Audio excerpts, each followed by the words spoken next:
Hey guys, it's Den here with another quick tip for you today. Today I want to talk about avoiding the DIY hole.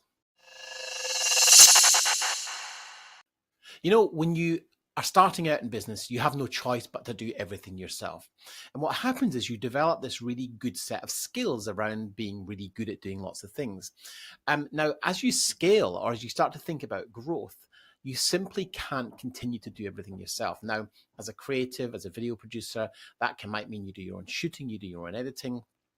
And maybe you're reluctant to hire an editor because you think, well, that's margin I could keep for myself, and I'm pretty good and I'm quick. Or maybe you do your own subtitling. Now, there's a lot of tasks that you are currently doing that are not the highest and best use of your time. And if you continue to do them, you'll get stuck in this DIY hole where you do everything yourself.